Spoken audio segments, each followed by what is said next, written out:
Hello guys, स्वागत है आप सभी का हमारे इस प्यारे से यूट्यूब चैनल स्टडीमेट पर। रोटेशनल मोशन का सेकेंड लेक्चर आज है और पहला लेक्चर हो चुका है, देख लीजिए जाके। उसमें हमने पढ़ा था कि रिजिड बॉडी क्या होता है, 3 तरह के जो मोशंस होते हैं जो बहुत इंपॉर्टेंट होते हैं वो भी हमने पढ़े थे। और आज हम पढ़ने वाले हैं कि डिफरेंट टाइप्स ऑफ क्वांटिटीज जो रोटेशनल मोशन में हम यूज करने वाले हैं। फॉर एग्जाम्पल, जब आप 11th में थे या फिर 10th 9th जिधर भी आपने जितना भी मोशन और या फिर काइनेमेटिक्स के बारे में पढ़ा है, आपने अभी तक पढ़ा होगा वेलोसिटी, आपने पढ़ा होगा एक्सेलरेशन, आपने पढ़ा होगा स्पीड, है ना। ये सब टर्म्स आपने पढ़े होंगे। लेकिन ये सब जो टर्म्स है ये चल रहे थे अभी तक सिर्फ लीनियर मोशन के लिए चल रहे थे। अब हम जो पढ़ने वाले हैं रोटेशनल मोशन के लिए, क्योंकि चैप्टर का नाम ही है रोटेशनल डायनामिक्स या फिर रोटेशनल मोशन। अब रोटेशनल मोशन में कौन से क्वांटिटीज है वो यूज किए जाते हैं वो मैं आपको बताता हूं। पहले लीनियर और यहां पर रोटेशनल।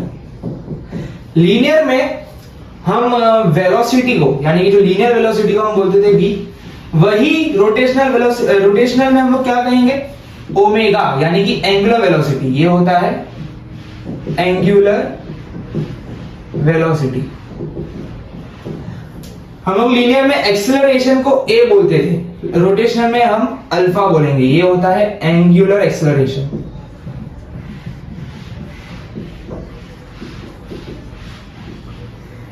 हम लोग लीनियर में डिस्प्लेसमेंट को एस बोलते थे, यहां पर होगा एंगुलर डिस्प्लेसमेंट थीटा। ये है एंगुलर डिस्प्लेसमेंट।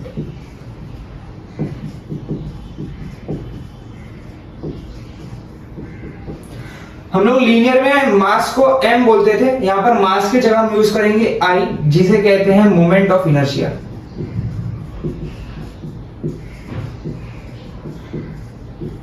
हम लोग लीनियर में फोर्स को F बोलते थे, यहां पर हम फोर्स की जगह पर यूज करेंगे टाउ, जिसे कहते हैं टॉर्क।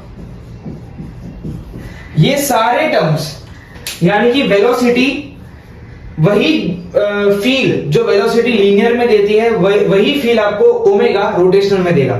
जो फील आपको एक्सेलरेशन ए लीनियर में देता था वही फील आपको अल्फा, यानी कि एंगुलर एक्सेलरेशन रोटेशनल में देगा।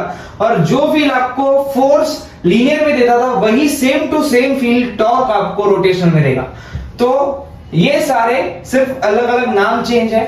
हम लोग रोटेशनल में v को बोलते हैं ओमेगा, a को अल्फा, s को थीटा, m को i और फोर्स को टॉर्क। ये सारे हैं लीनियर के टर्म्स, ये सारे हैं रोटेशनल के टर्म्स। और ये ही मेन टर्म्स हैं जो आज हम इन्हें डीपली एकदम कवर करने वाले, डीपली हम इनमें एक्सप्लोर करने वाले हैं, क्योंकि ये टर्म्स हमें आगे बहुत काम आएंगे। फॉर्मूलाज, डेरिवेशंस वगैरह में यही सब टर्म्स हमें काम आने वाले हैं। तो चलिए अभी एक एक चीज को एकदम डीपली पढ़ते हैं कि ओमेगा क्या है, अल्फा क्या है, थीटा क्या है, आई क्या है, टाउ क्या है। ये सब डीपली पढ़ते हैं। इनके बीच का जो रिलेशन है वो पढ़ते हैं। लीनियर और रोटेशन के बीच में क्या रिलेशन है वो पढ़ते हैं। सो आगे बढ़ा जाए। अब फॉर एग्जाम्पल, यहां पर हमारे पास एक रॉड है। क्या है? रॉड। इतना छोटू सा एक रॉड है और हमने इसे यहाँ पे पाइवट कर दिया है। हमने इसे यहाँ पर क्या कर दिया? पाइवट, यानी कि यहाँ हमने इसे यहाँ पे फिक्स कर दिया है। ये पॉइंट हिलेगा नहीं अभी। ये पूरा रॉड हिल सकता है, लेकिन ये वाला पॉइंट एक जगह पर फिक्स हो चुका है, ये हिलेगा नहीं। अब यहां से अगर मैं इसे घुमाऊं तो ये कैसे घूमेगा? ऐसे गोल गोल गोल गोल गोल गोल गोल गोल गोल घूमेगा, है ना। ये ऐसे जाएगा, थोड़ी देर के बाद यहाँ आ जाएगा, है ना। गोल गोल घूमते घूमते यहाँ आ जाएगा थोड़ी देर के बाद। सो इतनी डिस्टेंस जो इसने कवर की, ये रॉड जब यहाँ आ रहा था तो ये जो डिस्टेंस है जिसने ये कवर किया है, इसे हम क्या कहेंगे? ये जो डिस्प्लेसमेंट है क्या होगी? ये होगी लीनियर डिस्प्लेसमेंट, यानी कि S, लीनियर डिस्प्लेसमेंट S।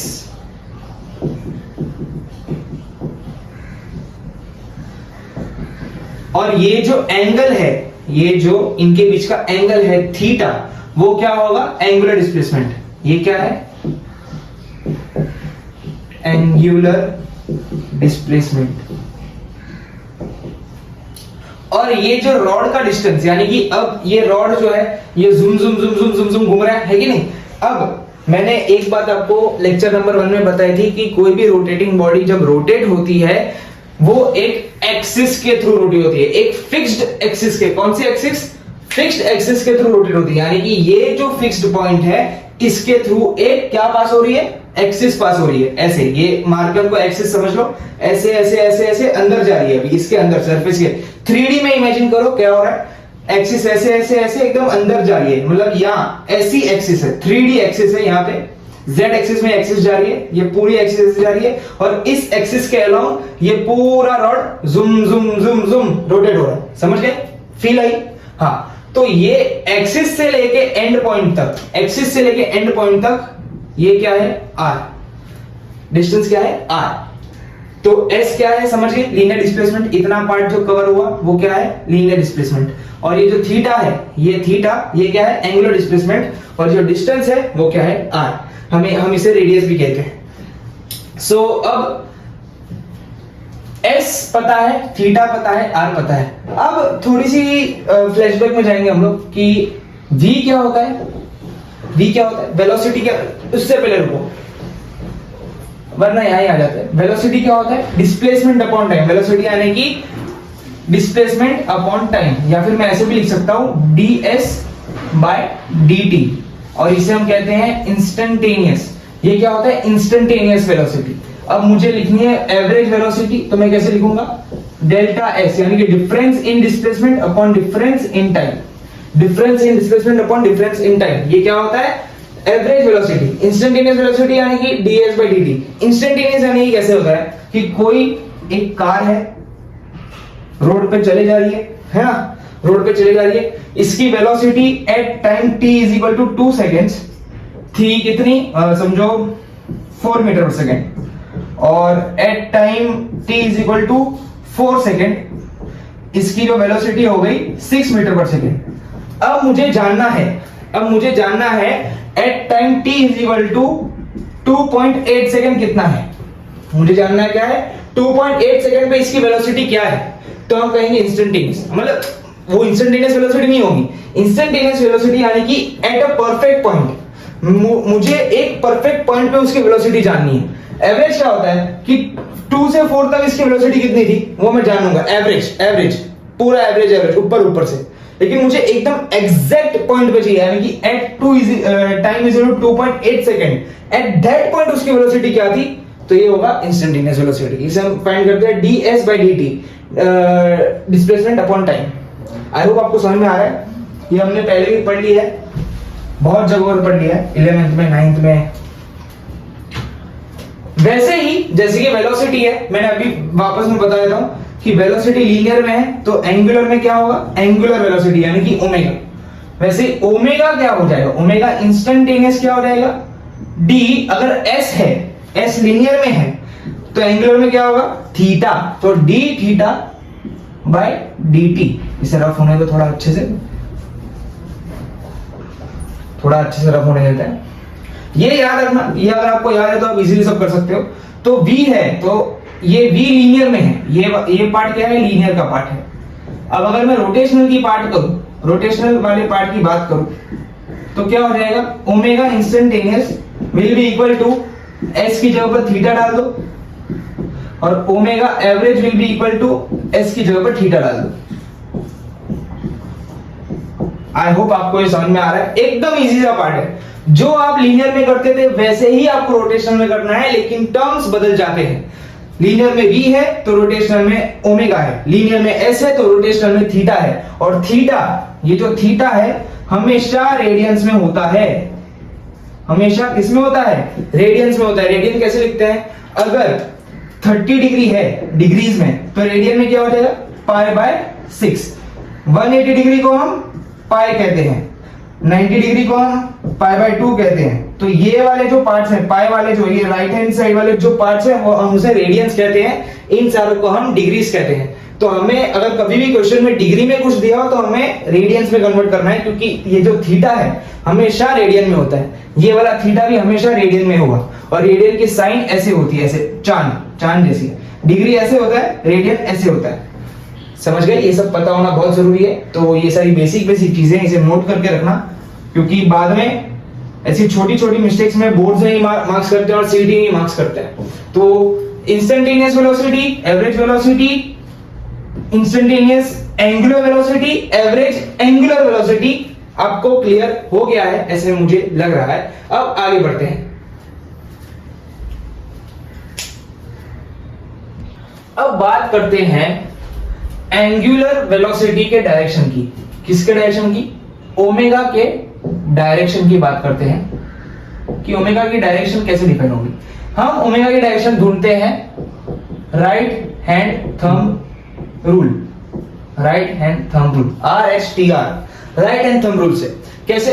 अब ये जो सर्कल है, मतलब जिसमें ये रॉड घूम रहा है, ये जो सर्कल है यहाँ पर ये पाइवटेड है और ऐसे घूम रहा है, ये ऐसे ऐसे झूम झूम झूम झूम घूम रहा है और यहाँ से ये इसकी एक्सिस है जो ऐसे पास हो रही है इसके अंदर से, और ये ऐसे जा रहा है तो इसकी वेलोसिटी भी जो है टेंजेंशियल होगी। हमेशा जब रोटेशन में वेलोसिटी जो घूमने वाली बॉडी की जो वेलोसिटी होती है वो टेंजेंशियल होती है, यानी कि इससे परपेंडिकुलर टू रेडियस, ये टेंजेंशियल वेलोसिटी है vt ऐसे है और ये r ऐसे है, ये इसका r है, और थोड़ी देर के बाद जब रॉड इधर आ जाएगा तो ये इसकी s है, ये थीटा है कि नहीं।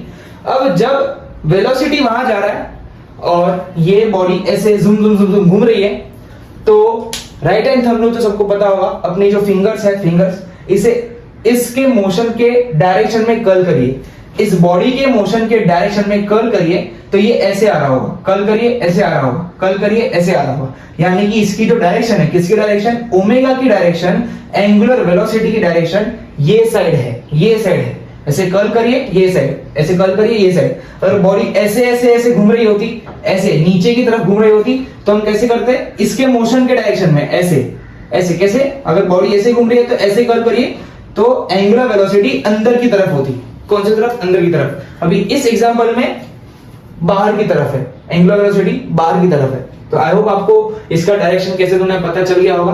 अब एक रिलेशन होता है s और थीटा के बीच में, s is equal to r theta. ये आपने मैथ्स में भी पढ़ा होगा कि जब आप रेडियंस वगैरह वो सब पढ़ते हो तो s equal to r theta is the basic relation. जैसे ही s is equal to r theta होता है, वैसे ही v is equal to r omega होता है। ये बहुत सरल है, s is equal to r theta, v is equal to r omega. थोड़ा सा कॉम्प्लिकेटेड है डायरेक्शन वगैरह में, क्योंकि ये जो है वो एक वेक्टर क्वांटिटी है। ये क्या है? वेलोसिटी क्या है? वेक्टर क्वांटिटी है, और उसको हम वेक्टर फॉर्म में और अच्छे से पढ़ेंगे। तो s is equal to r theta और v is equal to r omega, ये दोनों बहुत इंपॉर्टेंट रिलेशंस है, इसे याद रखना। और ये जो v is equal to r omega है वो हमेशा ट्रू नहीं होता, नॉट ऑलवेज ट्रू। इसका करेक्ट वर्जन हम लोग आगे पढ़ेंगे कि क्या है, इज नॉट ऑलवेज ट्रू। लेकिन ये दोनों एक इंपॉर्टेंट रिलेशंस होते हैं जो हम आगे इससे हम और डेरिवेशंस करने वाले हैं और हमें टर्म्स नए नए मिलने वाले हैं। तो आई होप आपको इसका जो डायरेक्शन है जो बहुत इंपॉर्टेंट है, ओमेगा का डायरेक्शन, और जैसे ही हम ओमेगा ढूंढते हैं वैसे ही हम थीटा का डायरेक्शन भी ढूंढ सकते हैं। थीटा का डायरेक्शन भी कैसे होता है? Right hand thumb rule. Theta भी यही साइड होगा, बाहर के साइड ही होगा, राइट हैंड थंब रूल। सो अब आगे बढ़ते हैं कि ये जो वेलोसिटी है इसे हम करेक्ट वे में कैसे लिखें। एक्चुअल में अगर मैं वेक्टर फॉर्म की बात करूं, एक्चुअल में अगर मैं किसकी बात करूं? वेक्टर फॉर्म की बात करूं, तो इन वेक्टर फॉर्म मैं कैसे लिखता हूं? v vector is equal to omega vector cross r vector. कौन सा? Omega vector cross r vector in vector form. अब वापस से मैं वो डायग्राम बनाया था, थोड़ा इसे सूखने दो। और ये जो है वेक्टर क्वांटिटी है, ओमेगा भी वेक्टर क्वांटिटी है, और यहाँ पर r को हमने वेक्टर माना है। r को हमने क्या माना है? वेक्टर माना है, तो यहाँ पर r भी वेक्टर क्वांटिटी है। तो ये जो तीनों है वो वेक्टर क्वांटिटी है। ऊपर ये वेक्टर की साइन मेंशन करना मत भूलना, वरना बोर्ड्स में मार्क्स कटते हैं। चलो अब तक ये सूख गया होगा। वापस मैं एक छोटा सा डायग्राम बना लेता हूँ। रॉड है, यहाँ पे पाइवटेड है, गोल गोल घूम रहा है। अब हमेशा एक बात याद रखना कि ये जो ओमेगा होता है, क्या? Omega is always perpendicular to the surface। सूखा नहीं अभी तक। Is always perpendicular to the surface of motion. ये जो ओमेगा है वो हमेशा सरफेस ऑफ मोशन के परपेंडिकुलर होगा। अगर ओमेगा, अगर सरफेस ये है, ऐसे कोई मार्कर ऐसे ऐसे ऐसे ऐसे ऐसे ऐसे घूम रहा है तो ओमेगा ऐसे होगा, ये ऐसे जा रहा होगा। अगर कोई मार्कर ऐसे ऐसे ऐसे ऐसे घूम रहा है तो ओमेगा ऊपर की तरफ से जा रहा होगा। तो हमेशा ये जो सरफेस है जिसके अलग वो घूम रहा है, जिसके अलग वो मोशन हो रहा है, रोटेशनल मोशन हो रहा है, ओमेगा हमेशा उसके परपेंडिकुलर होगा। यानी कि ओमेगा जो है हमेशा अलोंग द एक्सिस होगा। एक्सिस भी परपेंडिकुलर है, बराबर। ये जो है जहां पर वो हिंज्ड है, जहां पर ये रॉड का पार्ट हिंज्ड है जो एकदम फिक्स है, वहां से क्या पास हो रही है, एक्सिस पास हो रही है। मार्कर को एक्सिस समझिए, ऐसे जूम जूम जूम जूम अंदर, जूम जूम जूम जूम अंदर, ऐसे अंदर की तरफ जा रही है। ओमेगा का भी सेम है, ओमेगा भी अलोंग द एक्सिस, डायरेक्शन नहीं, ओमेगा की जगह अलोंग द एक्सिस है। अभी डायरेक्शन कैसे हम लोग करेंगे, राइट हैंड थंब रूल से, लेकिन उसकी जगह जो है वो perpendicular to the surface of rotation है, perpendicular to the surface of motion है, और हमेशा अलोंग द एक्सिस होती है, एक्सिस के साथ साथ होती है। समझ गए? ओमेगा का जो बेसिक फंडा है वो क्या है, आई होप आपको समझ में आ गया है। अब इस रिलेशन को हमेशा ध्यान रखना, ये जो रिलेशन है ऑलवेज ट्रू, ऑलवेज ट्रू, हमेशा सही है। अगर ऑप्शन दिया जाए आपको कि v इज इक्वल टू चार ऑप्शन आपको दिया जाए, v vector is equal to omega vector cross r vector, option B v is equal to r omega, option C v is equal to omega r, और option D none of this, तो आप हमेशा ए को भाग करोगे, क्योंकि ये दोनों जो है कभी कभी गलत होते हैं। और मतलब ये तो मैंने एक एग्जांपल दिया है, और ये दोनों ऑलमोस्ट सेम ही है, मल्टीप्लाई करो 2 into 4 और 4 into 2 सेम ही है, मैंने एग्जांपल ले लिखा है। लेकिन ये जो v is equal to r omega या फिर ओमेगा r है, कभी कभी गलत हो जाते हैं। लेकिन ये वाला जो है, ये वाला जो रिलेशन है हमेशा ऑलवेज ट्रू, किसी भी सिचुएशन में ये गलत नहीं हो सकता, ये हमेशा सही है। तो आपको ये वाला ऑप्शन टिक करना है। अगर ऑप्शन में ये दिख जाए तो ये वाला ऑप्शन टिक करिए। अब ये क्यों सही है वो हम आगे पढ़ते हैं।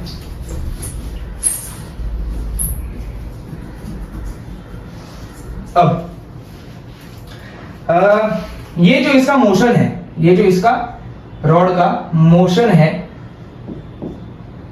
यहां पर v कैसे जा रहा है, v कैसे जा रहा है, ऐसे v ऐसे जा रहा है, और ये है r वेक्टर, और ये ऊपर से मैंने क्या बताया, ओमेगा हमेशा परपेंडिकुलर टू द एक्सिस, यानी कि ऊपर। ओमेगा कैसे होगा, ऊपर, ओमेगा हमेशा इसके perpendicular to the surface of rotation. और मैं इसको थोड़ा v को थोड़ा अच्छे से बनाता हूं, v विल बी ऐसे, ऐसे घूम रहा है ना, zoom zoom zoom zoom zoom, कैसे घूम रहा है, ऐसे।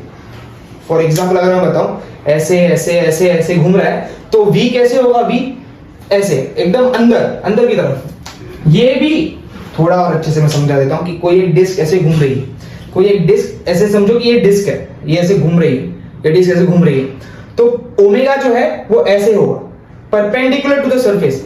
v कैसे होगा, v ऐसे होगा, v ऐसे ऐसे परपेंडिकुलर होगा, लेकिन किसको, रेडियस को। परपेंडिकुलर किसको होगा, रेडियस को। ये परपेंडिकुलर है किसको, रेडियस को, लेकिन ओमेगा भी परपेंडिकुलर है, लेकिन सरफेस ऑफ द रोटेशन, ये ओमेगा है, ये जो है वो v है। v हमेशा टेंजेंशियल, ऐसे ऐसे ऐसे ऐसे घूम रहा है, ऐसे घूम रहा है, बराबर। ये मोशन जा रहा है ऐसे ऐसे ऐसे ऐसे, तो v ऐसे होगा, कैसे होगा, v ऐसे होगा। v हमेशा परपेंडिकुलर टू द सरफेस नहीं, omega is perpendicular to surface of rotation, v is perpendicular to the radius. ये रेडियस से परपेंडिकुलर है, ऐसे अगर ये डिस्क ऐसे ऐसे ऐसे घूम रही है तो v ऐसे होगा, ऐसे। तो v कैसे जा रहा है, ऐसे जा रहा है। अब ये रिलेशन क्या बता रहा है कि v vector is omega vector cross r vector, यानी कि omega cross r, omega cross r, omega cross r। कैसे, हमेशा ये मैंने लेफ्ट हैंड यूज किया, लेफ्ट हैंड कभी भी यूज मत करना। क्या, कौन सा हैंड यूज करोगे, right hand. Omega cross r, पहले ओमेगा बाद में r, ओमेगा क्रॉस r, अंदर हो गया ना, इसकी मैच। v कैसे आ रहा है, ये क्या है, v है, ये वेलोसिटी है। v कैसे, अंदर की तरफ है, ऐसे ऐसे ऐसे ऐसे डिस्क घूम रही है, तो v कैसे, अंदर की तरफ है ना, ऐसे। v कैसे जा रहा है, ये v है, v कैसे जा रहा है, अंदर। v कैसे जा रहा है, अंदर, अंदर, v अंदर जा रहा है, और ओमेगा इधर है और r ये है, तो ओमेगा क्रॉस r, v अंदर, ओमेगा क्रॉस r, v अंदर, ओमेगा क्रॉस r, v अंदर। तो इससे v की डायरेक्शन पता चलती है। किसकी डायरेक्शन? v की डायरेक्शन। यहां से ये आया कि v vector is equal to omega vector cross r vector. ये जो क्रॉस है वो मल्टीप्लीकेशन नहीं है,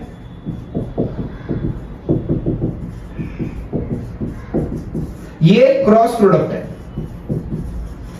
आपको आगे वेक्टर्स में आएगा क्रॉस प्रोडक्ट, डॉट प्रोडक्ट। ये क्रॉस प्रोडक्ट है, omega vector cross r vector.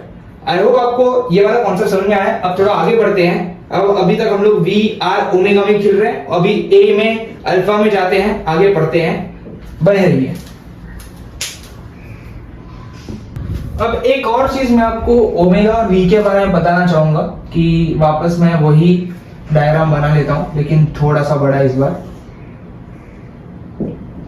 ये ऐसे गोल गोल गोल गोल गोल गोल घूमेगा और यहाँ पर ये पाइवटेड है, यानी कि फिक्स्ड है। ये वाला पार्ट कहीं भी नहीं हिलेगा और यहाँ से क्या पास हो रही है? यहाँ से पास हो रही है एक्सिस। अब मुझे एक बात बताना कि यहाँ पर 3 पार्टिकल्स हैं, A, B और एंड में है C। वैसे तो बहुत सारे पार्टिकल्स होते हैं, मैंने 3 पार्टिकल्स मार्क किए हैं, A, B और C, है ना। अब A, B और C मुझे ये फाइंड करना है कि पूरे मोशन में क्या VA is equal to VB is equal to VC और omega A is equal to omega B is equal to omega C। क्या सारे पॉइंट्स की इस रॉड में जितने भी पॉइंट्स है उनकी वेलोसिटी इस मोशन में सेम है? क्या सारे पॉइंट्स की जितने भी पॉइंट्स इस पूरे रॉड में है, छोटे छोटे पॉइंट्स, जितने भी पॉइंट्स, माइक्रो पार्टिकल्स, जितने भी तरह के पार्टिकल्स हैं, सारे मॉलिक्यूल्स, एटम, सबकी क्या एंगुलर स्पीड सेम है पूरे मोशन में? वो हमें फाइंड आउट करना है। ये बहुत इंपॉर्टेंट कंक्लूजन है, प्लीज इसे याद रखना। मैं अभी बताने जा रहा हूं, बहुत इंपॉर्टेंट है समझना कि जब ये रॉड घूमते घूमते घूमते घूमते घूमते यहां पर आ गया, 30 डिग्री पे आ गया, समझो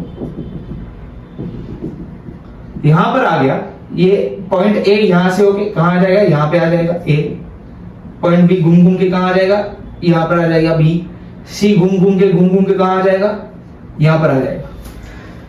अगर मैं बात करूं ओमेगा की, ओमेगा का फॉर्मूला क्या है? D theta by D T.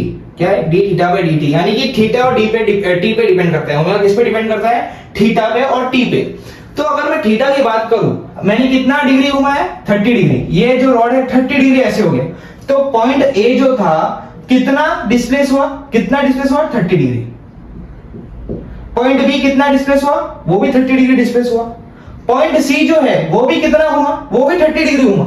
यानी कि point A, point B, point C, तीनों पॉइंट्स या फिर जितने भी पार्टिकल्स इस रॉड पे है, अच्छे सुनो, जितने भी पार्टिकल्स, जितने भी एटम, जितने भी मॉलिक्यूल्स इस रॉड पे है, अगर मैं इस पूरे रॉड को 30 डिग्री घुमाऊंगा तो वो सारे पार्टिकल्स, सारे एटम, सारे मॉलिक्यूल्स भी 30 डिग्री घूमेंगे।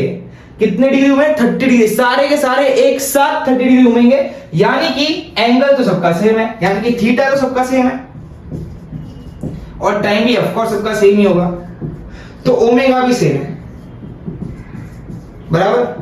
तो ये वाला पार्ट सही है, ये वाला पार्ट सही है। तो मैं यहां से क्या कंक्लूजन दे सकता हूं? मैं ये बोल सकता हूं कि omega is same for all particles. This is very important, very important, बहुत इंपॉर्टेंट है ये पार्ट, याद रखना। अब बात करते हैं वेलोसिटी के बारे में। वेलोसिटी का फॉर्मूला क्या है वैसे? ds by dt, यानी कि लीनियर डिस्प्लेसमेंट। s क्या है? Linear displacement. अब अगर मैं बात करूं, a जो है a ने कितना डिस्टेंस ट्रैवल किया? a ने इतना डिस्टेंस ट्रैवल किया। b जो है, b ने इतना डिस्टेंस ट्रैवल किया, b ने इतना डिस्टेंस ट्रैवल किया। c जो है, c यहां से इतना डिस्टेंस ट्रैवल किया। ऑफ कोर्स c ने ज्यादा डिस्टेंस ट्रैवल किया है। ये क्या है? Linear displacement. c यहां से यहाँ इतना डिस्टेंस ट्रैवल किया है, b ने इतना डिस्टेंस ट्रैवल किया है, a ने और कम डिस्टेंस ट्रैवल किया है। अलग से बताऊं तो c इतना गया, b जो है वो इतना गया, a जो है वो इतना गया। तो ऑफ कोर्स सबका डिस्टेंस तो अलग अलग है। सबसे ज्यादा डिस्टेंस c का है, बाद में b का है, बाद में a का है। तो ऑफ कोर्स s जो है सबका सेम नहीं है। टी सेम हो या ना हो, लेकिन एस तो बदल रहा है। अगर एस बदल रहा है तो वी भी बदल रहा है, यानी कि ये वाला रिलेशन गलत है। V A is not equal to B, not is equal to C, यानी कि velocity for all the particles in the rod is not same. Velocity is not same for all particles. समझा? यहां से आपको क्या conclusion मिला कि motion में ओमेगा यानी कि एंगुलर वेलोसिटी हमेशा सेम होती है सारे पार्टिकल्स की, लेकिन जो लीनियर वेलोसिटी है वो कभी भी सेम नहीं होती सारे पार्टिकल्स की, कभी भी नहीं। कुछ केस में हो सकती है, लेकिन 99% ऑफ द केसेस में लीनियर वेलोसिटी सेम नहीं होती। लीनियर वेलोसिटी तभी सेम हो सकती है जब पार्टिकल का डिस्प्लेसमेंट सेम हो। एंगल, यहां पर आपने एंगुलर वेलोसिटी के टाइम में आपने देखा कि थीटा सबका सेम है और टी भी सेम है, इसलिए ओमेगा भी सेम है। यहां पर एस सबका अलग है, ए बी सी सबका अलग है, यानी कि इसका वी भी अलग है। आई होप आपको मैं जो बोल रहा हूं आपके दिल में वो बात उतर गई है कि linear velocity is not same for all particles, omega is same for all the particles. Note करके रखो, बहुत ही इंपॉर्टेंट कंक्लूजन है ये। अब आगे बढ़ते हैं थोड़ा। अब बात करते हैं रिवर्स फॉर्मूले के बारे में। रिवर्स यानी कि बताता हूं मैं।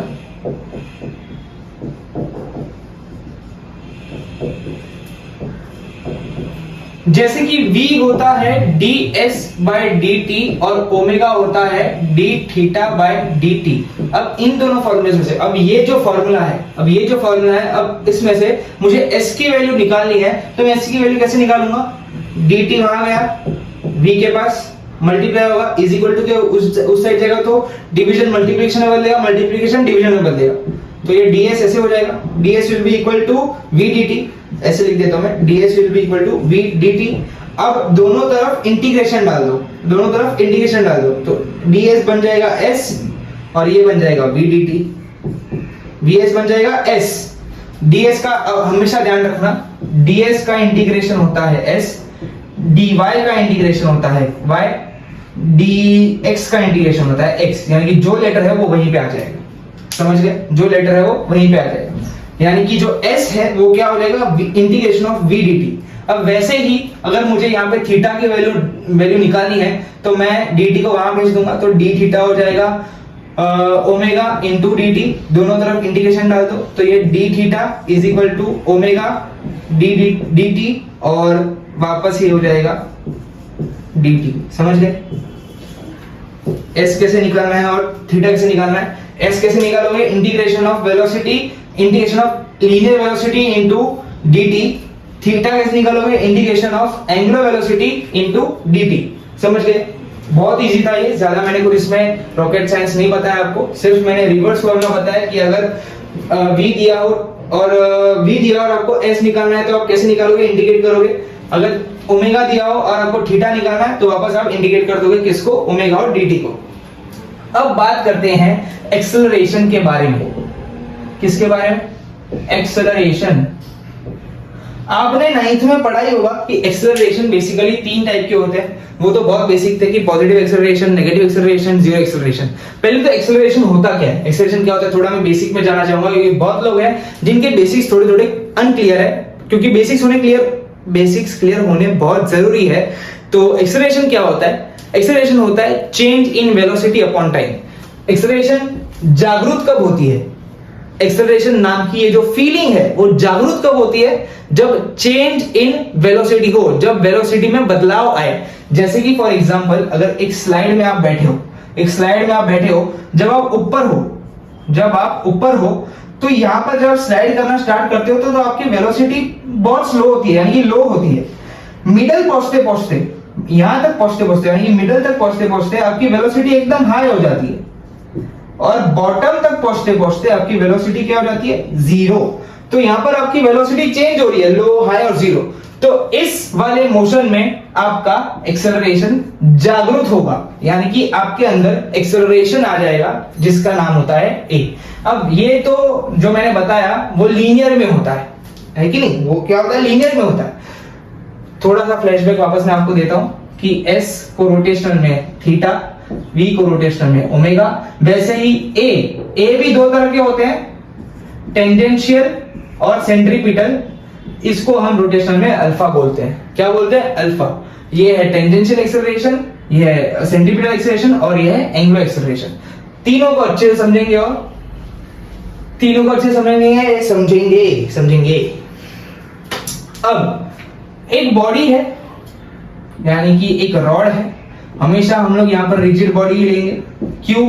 क्योंकि रोटेशनल मोशन को रिजिड बॉडी डायनामिक्स भी बोलते हैं। रिजिड बॉडी क्या होती है?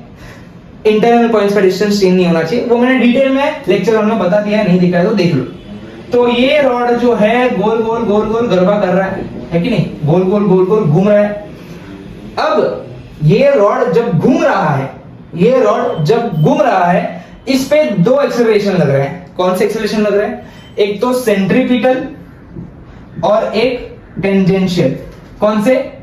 Tangential acceleration.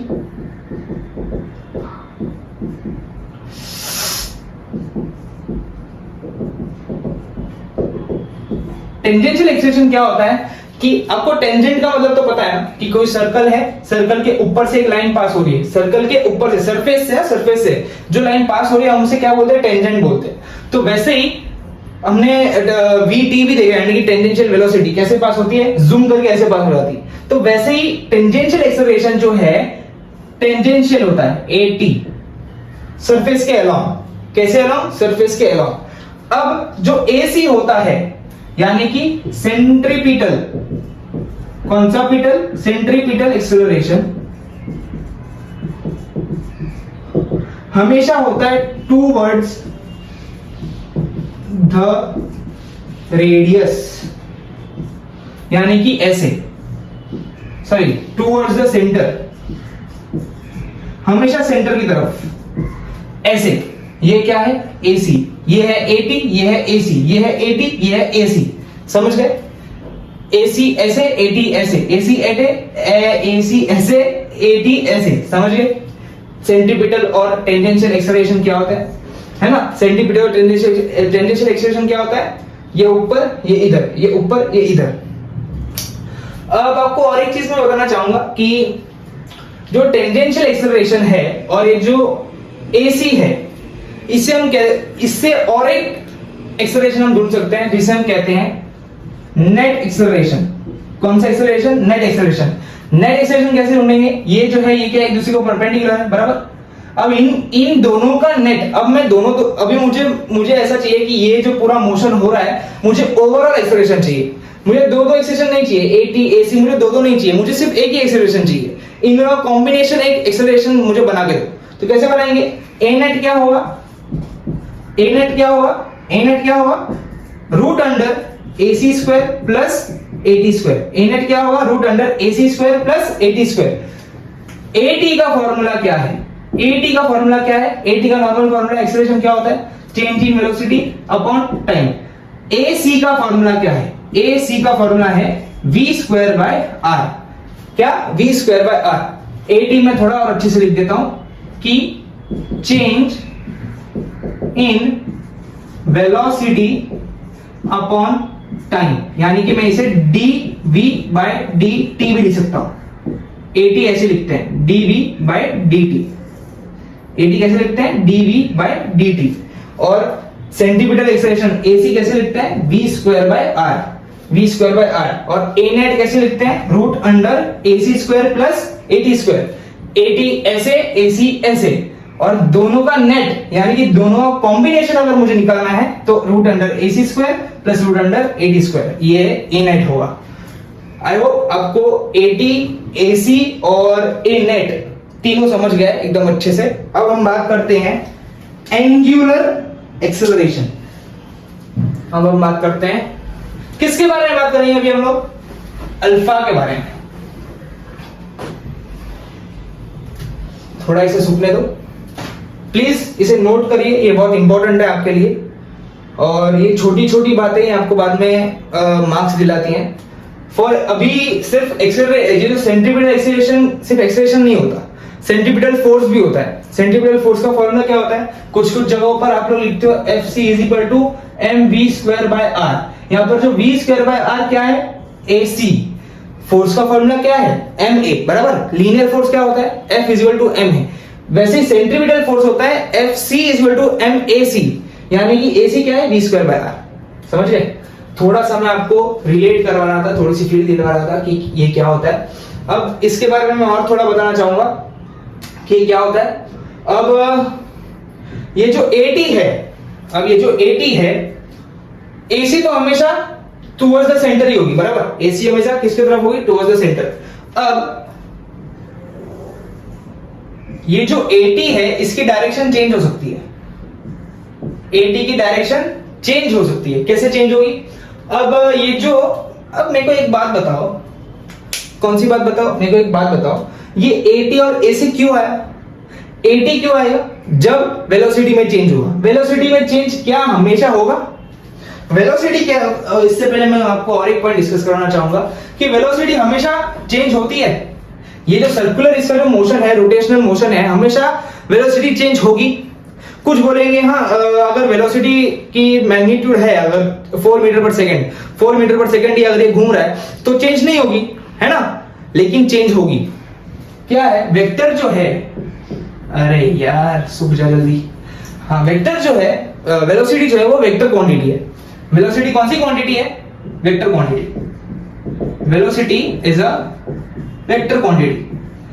और वेक्टर क्वांटिटी दो चीजों पे डिपेंड करती है, एक और दो।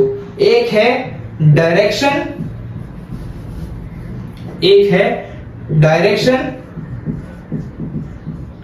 और एक है मैग्नीट्यूड। जरूरी नहीं है कि मैग्नीट्यूड सेम है तो वेलोसिटी चेंज नहीं होगी। अगर रोटेशनल मोशन है, अगर ये रोटेशनल मोशन है, ऐसे गोल गोल गोल गोल घूम रहा है, अगर ये गोल गोल गोल घूम रहा है, तो जब इस पॉइंट पे इसकी वेलोसिटी ऐसे है, जब ये यहां पर पहुंचेगा तो वेलोसिटी ऐसे है, जब ये यहां पर पहुंचेगा तो वेलोसिटी ऐसे है, जब ये यहां पर पहुंचेगा तो वेलोसिटी ऐसे है। तो हर एक पॉइंट पे वेलोसिटी का डायरेक्शन तो चेंज हो रहा है। हर एक पॉइंट पे, रोटेशनल मोशन के हर एक पॉइंट पे वेलोसिटी का डायरेक्शन तो चेंज हो रहा है। जरूरी नहीं है कि मैग्नीट्यूड चेंज हो ना हो, उससे हमें कुछ फर्क नहीं पड़ता। मैग्नीट्यूड चेंज हो ना हो हमें उससे कुछ फर्क नहीं पड़ता, लेकिन डायरेक्शन तो हमेशा चेंज होगा ही होगा। रोटेशनल मोशन में वेलोसिटी का डायरेक्शन हमेशा चेंज होगा, और अगर रोटेशनल वेलोसिटी का डायरेक्शन चेंज हो रहा है तो of course there is change in velocity, क्योंकि वेलोसिटी क्या है? वेक्टर क्वांटिटी डायरेक्शन और मैग्नीट्यूड दोनों पे डिपेंड करती है। अगर डायरेक्शन भी चेंज हो रही है तो भी वेलोसिटी चेंज होगी, और कभी-कभी मैग्नीट्यूड भी चेंज होता है। जैसे कि आप जब फैन ऑन करते हो, है ना, जब आप फैन ऑन करते हो, ऐसे समझो एक फैन है, ये फैन है, जब आप ऑन करते हो पहले इनिशियल स्टेज पे ये 0 होता है, इसकी वेलोसिटी 0 है, बाद में धीरे धीरे बढ़ेगी, 1 होगी, 2 होगी, 3 होगी, 4 होगी, 5 होगी, यानी कि इसमें वेलोसिटी धीरे धीरे बढ़ रही है। वैसे ही जब आप फैन बंद करते हो तो फैन एकदम से तो बंद नहीं हो जा रहा चुटकी बजा के, फैन भी धीरे धीरे उसकी वेलोसिटी कम होती जाती है, बराबर। तो यहां पर भी इसकी वेलोसिटी चेंज हो रही है। जब वेलोसिटी चेंज हो तब एक्सेलरेशन की जागृति होती है। तो यहां पर हमेशा रोटेशनल मोशन में हमेशा वेलोसिटी का डायरेक्शन चेंज होता रहेगा, और जैसे ही वेलोसिटी का डायरेक्शन चेंज हुआ, यानी कि वेलोसिटी चेंज हुई, और वेलोसिटी चेंज हुई तो एक्सेलरेशन की जागृति हो गई। इसलिए यहां पर AT और AC आता है, समझ गए? AT और AC का आने का कारण क्या है? कारण पता होना बहुत जरूरी है। फिजिक्स में हमेशा रीजन के पीछे भागो। तो रीजन इसका ये है कि रोटेशनल मोशन में हमेशा वेलोसिटी का डायरेक्शन चेंज होता रहता है। आप प्लीज इसे नोट कर लेना, पीछे थोड़ा जाके वीडियो में इसे नोट कर लेना, ये इंपॉर्टेंट बात थी। हाँ, अब थोड़ा सा ये जो AT है इसके डायरेक्शन के बारे में बात करते हैं कि AT हमेशा ऊपर नहीं होता, नीचे भी होता है। अब नीचे कब होगा वो हम बात करेंगे, है ना। जरूरी नहीं है कि VT ऊपर है तो AT भी ऊपर हो, VT नीचे है तो AT भी नीचे हो। ऐसे भी होता है कि VT ऊपर है, AT नीचे है, VT नीचे है, AT ऊपर है, वैसा भी होता है। तो ये कब होता है वो मैं आपको बताता हूं कि ये सर्कल है आपका और ये रोड। अरे यार सूख जा तू, सूखने में बहुत टाइम लगाता है ये।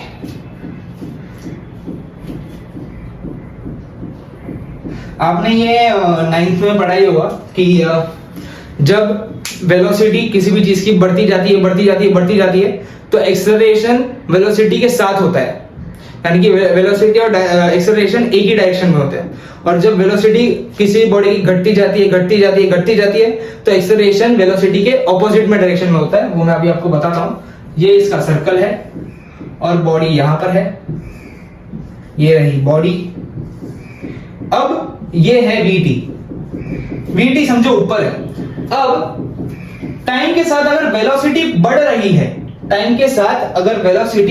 रही है तो एक्सेलरेशन भी वेलोसिटी के साथ ही आएगा, एक्सेलरेशन की डायरेक्शन भी वेलोसिटी के साथ होगी। अगर टाइम टू टाइम वेलोसिटी घट रही है तो एक्सेलरेशन इसके ऑपोजिट डायरेक्शन में होगा। मैं ये लिख के अच्छे से बताता हूं आपको। तो मैं क्या बोल रहा था कि समझो ये एक सर्कल है जिसमें इसका मोशन हो रहा है, यहां पर ये रॉड है ना, यहां पर ये हिंज्ड है, और ये इसकी वेलोसिटी ऐसे जा रही है। वेलोसिटी का डायरेक्शन कैसे, ऊपर है। अब बात करते हैं, अब if the velocity increases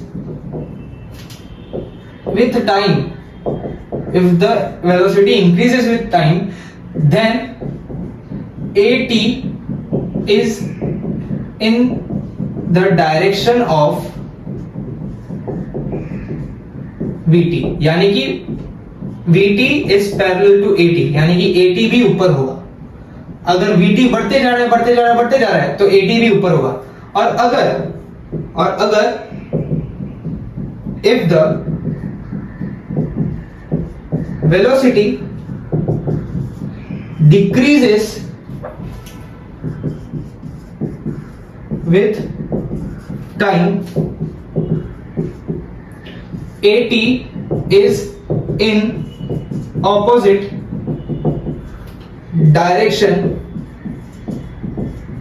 to vt, यानी कि vt ऐसे है तो at ऐसे है। अगर vt ऊपर है तो at कैसे होगा, नीचे की तरफ होगा। समझ गए? at का डायरेक्शन कैसे होगा समझ गए? अगर vt बढ़ते जा रहा है तो at उसके साथ, अगर vt घटते जा रहा है तो at ऑपोजिट डायरेक्शन। समझ गए? at और vt का डायरेक्शन जो है कैसे है, क्या आपको समझ में आ रहा है? बताओ, क्या आपको समझ में आ रहा है? क्या है ये एकदम मैंने जो अभी आपको बताया, एक चीज जो मैंने आपको बताई, आपको समझ में आई? चलो, समझ में आ गई, आपने लिख लिया है तो मैं भी रफ करता हूं इसे।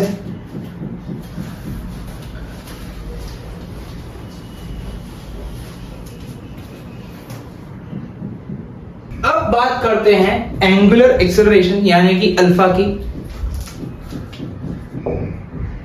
एंगुलर एक्सेलरेशन यानी कि अल्फा की। अब जैसे मैंने अभी बताया कि at क्या है, change in linear velocity upon time, वैसे ही ये जो अल्फा है, अल्फा भी क्या है, चेंज इन एंगुलर वेलोसिटी यानी कि change in omega upon time. ये क्या है, इंस्टेंटेनियस एक्सेलरेशन। अब अगर मुझे चाहिए एवरेज एंगुलर एक्सेलरेशन तो ये कैसे होगा, delta omega upon delta T. ये इंस्टेंटेनियस, ये एवरेज। अल्फा क्या होता है, changing angular velocity upon time. वैसे ही अगर मुझे एवरेज चाहिए तो डेल्टा यानी कि difference of angular velocity upon difference of time. ये है एंगुलर एक्सेलरेशन। ये क्या है, एंगुलर एक्सेलरेशन। अब जैसे ही जो एंगुलर लीनियर डिस्प्लेसमेंट और एंगुलर डिस्प्लेसमेंट में ये रिलेशन है, और लीनियर वेलोसिटी और एंगुलर वेलोसिटी में ये रिलेशन है, वैसे ही लीनियर एक्सेलरेशन और एंगुलर एक्सेलरेशन में ये रिलेशन है। समझ गए? रिलेटेड है दोनों, बीच में सिर्फ r आ जाता है। s equal to r theta, v equal to r omega, वैसे ही a equal to r alpha. अब इसमें कौन सा a है, ac की at? इसमें है at। इसमें क्या है, at। अब ये क्यों है मैं आपको बताता हूं। एक सिंपल सा डेरिवेशन है, नहीं किया तो भी चलेगा, लेकिन बता देता हूं कि at क्या होता है, dv अपॉन dt बराबर। अब v क्या है, v इज r ओमेगा। अभी हमने सीखा थोड़ी देर पहले, at is equal to differentiation of r into omega upon dt। अब r तो कांस्टेंट है, रॉड कभी बड़ा छोटा तो होगा नहीं, और बड़ा छोटा होगा तो ये रिजिड बॉडी है ही नहीं, अगर रिजिड बॉडी है ही नहीं तो ये हम लोग यहाँ पर पढ़ ही क्यों रहे हैं। लेकिन r कांस्टेंट है क्योंकि ये रिजिड बॉडी है, रिजिड बॉडी इसलिए r कांस्टेंट है, तो r बाहर आ जाएगा, r d omega upon dt। d omega by dt क्या है, d omega by dt alpha, तो at is equal to r into alpha. ये छोटा सा डेरिवेशन है, याद नहीं रखो तो भी चलेगा, मैंने इसे आपको एक्सप्लेन कर दिया कि a equal to r alpha क्यों है, ये छोटा सा डेरिवेशन है। अब at equal to r alpha है। अब हम लोग देखेंगे कि at कांस्टेंट है, कब कांस्टेंट है, ac कांस्टेंट है, कब कांस्टेंट है, अल्फा जीरो है, कब जीरो है, वो हम देखेंगे। तो मैं इसे पहले रफ कर देता हूं क्योंकि जगह होनी चाहिए लिखने के लिए। अब ये सूखने में टाइम लगाएगा, टाइम ही तो नहीं है अपने पास। आई होप आपने पढ़ाई स्टार्ट कर दी है, अपनी नोट्स बना रहे हो, रिवीजन कर रहे हो, एमसीक्यूज भी कर रहे हो, आंसर्स भी कर रहे हो। अभी आप 12th में हो तो जिम्मेदारी बढ़ गई है, मेरी भी जिम्मेदारी बढ़ गई है कि मुझे रोज रोज रोज रोज ये लेक्चर जो है अपलोड कर रहे हैं। छुट्टी नहीं होनी चाहिए एक में, क्योंकि मुझ में छुट्टी हो गई तो आपकी भी छुट्टी हो जाएगी। ये मेरे में भी एक जिम्मेदारी है, आपको भी एक जिम्मेदारी है, तो सबको खुद की जिम्मेदारी जो है वो निभानी पड़ती है। तो आप भी अपनी जिम्मेदारी निभाइए क्योंकि आपके माँ बाप भी आपकी जिम्मेदारी निभा रहे हैं। चलो, बहुत इमोशनल बातें हो गई, अब बात करते हैं थोड़ी सी, है ना, ध्यान लगाने वाली बातें। वैसे सारी बातें ध्यान लगाने वाली होती हैं, मुझे चुप हो जाना चाहिए अभी। यस, हाँ, चलो अब बात करते हैं कि AT, AC और अल्फा, AT, AC और अल्फा। और यहां पर एक छोटा सा हमारा डायग्राम, ये यहां पर हिंस्ड है। अब ये ऐसे जा रहा है, बीटी के साथ जा रहा है। और अब मुझे बताओ कि ये जो AT है, AT क्या है, change in velocity upon time. ये क्या है, v स्क्वायर बाय r, बराबर, v स्क्वायर बाय r। और ये जो अल्फा क्या है, अल्फा है d ओमेगा बाय dt। क्या मैं सही बोल रहा हूं? यस, मैं सही बोल रहा हूं। d omega by dt is alpha, और ये है AT, ये है AC, है कि नहीं। AC क्या होता है, v स्क्वायर बाय r। शायद से मैंने AC को v स्क्वायर बाय t लिखा था क्या पहले? अगर मैंने AC को v स्क्वायर बाय t लिखा है पहले तो करेक्ट कर लो। AC होता है v स्क्वायर बाय r, क्या होता है, v स्क्वायर बाय r। हाँ, अब AT क्या होता है, change in velocity upon time. लेकिन हमेशा यहाँ पर वेलोसिटी तो चेंज हो ही रही है, तो ये जीरो तो नहीं हो सकता।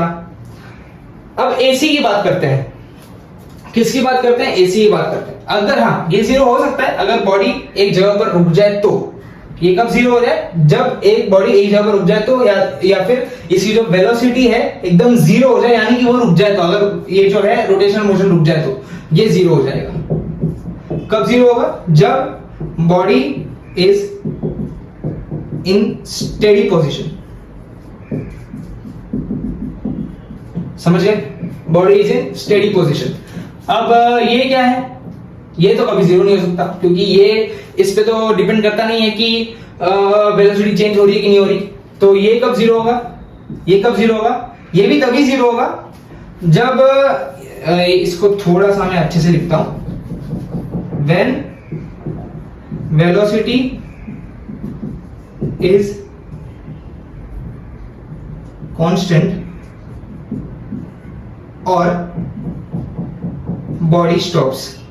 या तो बॉडी रुक जाए, अपना मोशन ही बंद कर दे, या तो चेंज इन वेलोसिटी ही नहीं है।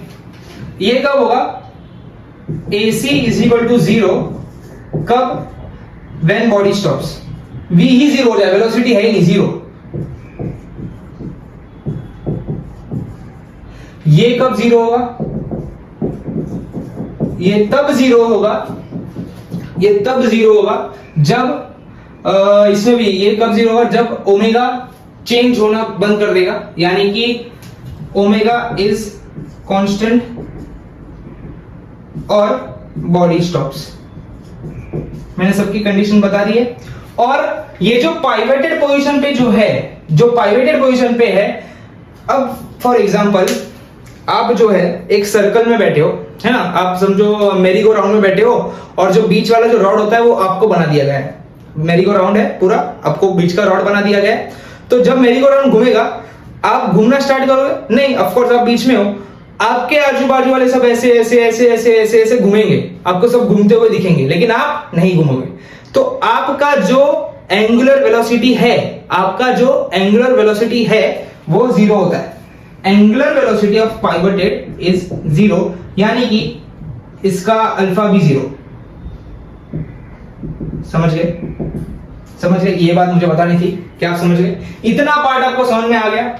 आज हमने क्या क्या पढ़ा? V, omega, R, alpha, AT और AC, इतनी सारी चीजें आज हमने पढ़ी है, तो प्लीज इसे रिवाइज करना। आज का लेक्चर यहीं रखता, मिलते हैं नेक्स्ट लेक्चर में, तब तक के लिए गुड बाय, जय श्री कृष्ण, राधे राधे, टेक केयर।